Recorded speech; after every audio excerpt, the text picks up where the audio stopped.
chance of measure. Here we go, guys. Car weekly test.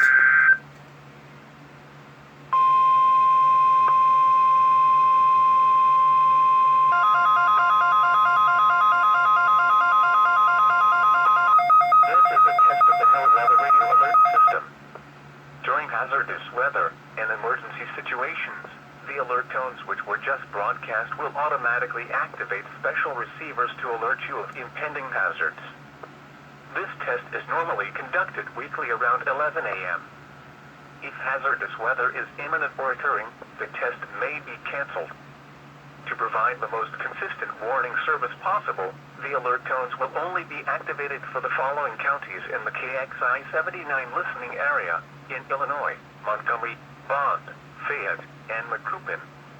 If your receiver was tone activated, the alert function will automatically reset after the test.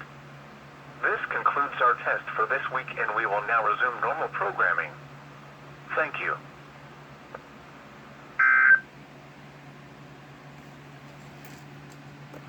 Here is your national web.